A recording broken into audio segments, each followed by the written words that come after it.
Jour 11 du calendrier de l'Avent. L'histoire de la plume et du rocher. Je te propose de t'installer confortablement et d'écouter cette histoire.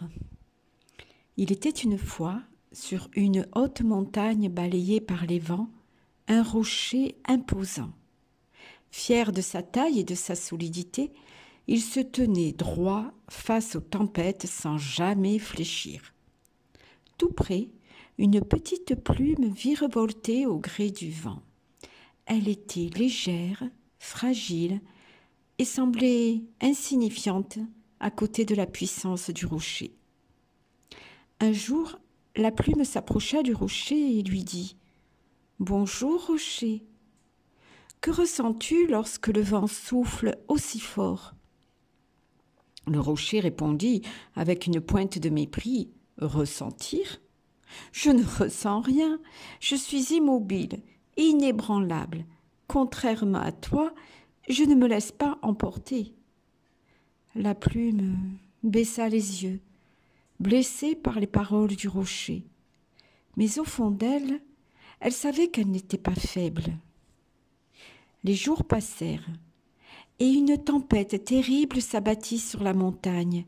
Le vent hurla, les éclairs zébrèrent le ciel, et la pluie s'abattit avec une force dévastatrice. Le rocher, fidèle à lui-même, resta droit et rigide. Mais à mesure que la tempête s'intensifiait, il commença à se fissurer. Les rafales, cherchant des points faibles, s'infiltrèrent dans ces crevasses, et dans un fracas assourdissant, une partie du rocher s'effondra. La plume, quant à elle, dansa avec le vent.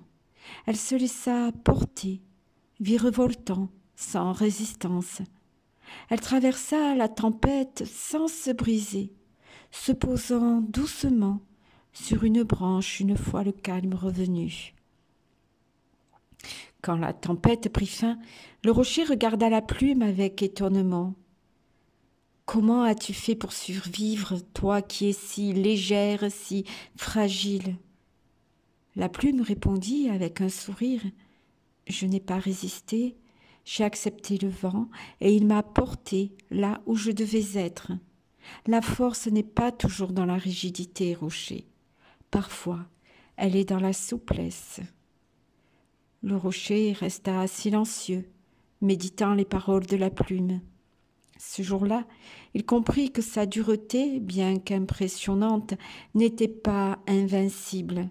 Et il admira cette plume qui, avec sa légèreté, avait su traverser l'épreuve que lui-même n'avait pu surmonter. Depuis ce jour, la plume devint une source d'inspiration pour tous ceux qui l'observaient. Les autres comprirent qu'il n'y avait pas une seule façon d'être fort et que la sensibilité, comme la plume, pouvait être une force qui nous élève. Avec tout mon cœur. Annie.